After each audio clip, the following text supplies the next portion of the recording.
मूकं करोति वाचालं पंगुं लंघयते गिरिं यत्कृपातमहं वन्दे परमानंदमाधवम। सभी मेरे व्यूअर्स को, ज्योतिष सेतु चैनल देखने वाले सभी श्रोताओं को मेरा सादर नमस्कार। मित्रों, जैसा कि आप सबको पता है, आने वाले समय में अब भारतीय संस्कृति के अनुसार त्योहारों का सीज़न प्रारंभ होगा और इस त्योहारों के सीज़न में सबसे पहले 20 सितंबर सन 2021 से, यानी अब से 2-4 दिन बाद ही श्राद्ध पक्ष आरंभ हो जाएगा। लेकिन आपने देखा और सुना होगा कि श्राद्ध पक्ष की कोई किसी को न तो शुभकामनाएं देता है और न कोई उसे विशेष करता है। लेकिन मैं आप सभी को श्राद्ध पक्ष की शुभकामनाएं देता हूं।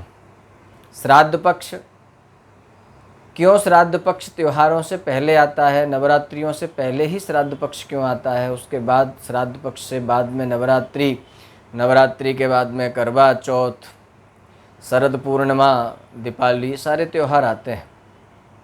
इसी तरह से जीवन में जो हमारे पूर्वज हैं, जो पितृ हैं, उनको बिना याद किए जो परिवार, जो व्यक्ति अपने पूर्वजों को श्रद्धा विश्वास से नमन नहीं करता, उनको प्रणाम नहीं करता है, उनकी सद्गति की कामना नहीं करता है, उनके निमित्त पूजा पाठ इत्यादि, जप तर्पण हवन दान इत्यादि नहीं करता है, वह सुनिश्चित कर ले कि वह कितना ही देवालयों में चक्कर लगा ले, रोज़ाना मंदिर जाए, परंतु वह इस संसार में भौतिक पदार्थों से हमेशा वंचित ही रहेगा। वह सांसारिक भोग विलासता की वस्तुओं से हमेशा दूर रहेगा, उसे ज़्यादा लाभ नहीं प्राप्त होगा और कहीं न कहीं जीवन उसका संघर्षमय ही बना रहेगा। अब बात करते हैं कि सभी अक्सर ये सब जानते हैं और ऐसा हमारे यहाँ प्रचलन है कि श्राद्ध पक्षों में अर्थात पितृपक्ष में शुभ काम वर्जित हो जाता है। तो इस विषय में ये जानकारी मैं आपको देना चाहता हूँ कि पहले तो आप ये सुनिश्चित कर लें कि शुभ काम किसे कहते हैं। शुभ कार्य अर्थात जिस कार्य का परिणाम शुभ हो उसे शुभ कार्य कहते हैं। और शुभ कार्य करना तो कभी भी वर्जित नहीं हो सकता, उसे तो आप दिन रात कभी भी किसी भी अवस्था में कभी भी कर सकते हैं।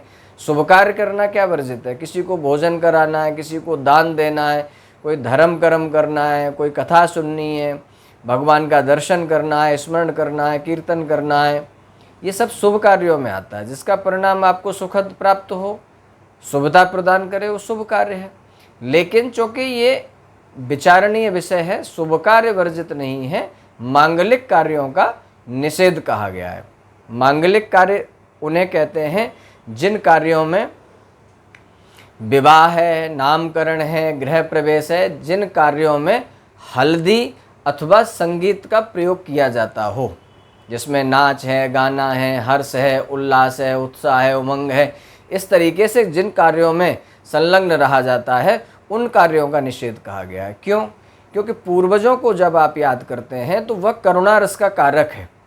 अगर आप किसी के चिंतन में चले जाएं, किसी को याद करें, आपके एग्जाम्पल में आपके पिताजी नहीं हैं, आपके दादाजी नहीं हैं और आप दादाजी के निमित्त आप उन्हें याद करेंगे तो आप करुणा रस के माध्यम से ही तो उन्हें याद कर पाएंगे, या हंसेंगे, डीजे बजाएंगे, डांस करेंगे तब आप उन्हें याद कर पाएंगे? ऐसा तो संभव नहीं है। करुणा रस और श्रृंगार रस दोनों रस अलग अलग हैं। तो आप सब लोग से मेरा निवेदन है कि मेरे पास बहुत सारे लोग ये प्रश्न करते हैं कि शुभ कार्य वर्जित है, शुभ कार्य वर्जित है। मेरा आपसे प्रार्थना है, इस कार्य में, इस समय में अधिक से अधिक दान करें, धर्म करें, भोजन कराएं, पुण्य कमाएं, यज्ञ करें, जो भी कर सकते हैं सब करें। सिर्फ क्या न करें? गृह प्रवेश न करें, विवाह न करें, नामकरण न करें और ऐसे कार्य जिस कार्यों में हल्दी का प्रयोग होता हो। हल्दी चूँकि हमारे यहाँ भारतवर्ष में, भारतीय संस्कृति में मांगलिकता का शुभ सूचक होता है। विवाह होता है तो विवाह में हल्दियों के ऐसे हाथों के चिन्ह महिलाएं लगाती हैं, एक दूसरे को हल्दी लगाई जाती है, क्रीड़ा की जाती है। तो इस तरीके के जो कार्य हैं जिनमें हल्दी का प्रयोग किया जाता है, जिसमें ढोलक बजती है, महिलाएं महिला संगीत करती हैं, वन कार्यों को छोड़ के शेष सभी कार्य आप कर सकते हैं। और तो और आप नए वस्त्र भी खरीद सकते हैं, उन नए वस्त्रों को पहन भी सकते हैं। लेकिन चूँकि आप नए वस्त्र पहनेंगे तो आपके अंदर वही उत्साह, उमंग, उल्लास पैदा होगा, इसलिए हम उन कार्यों से बचते हैं। अन्य कोई इसका कारण ऐसा नहीं है जिसकी वजह से ये कहा जा सके कि शुभ कार्य वर्जित है।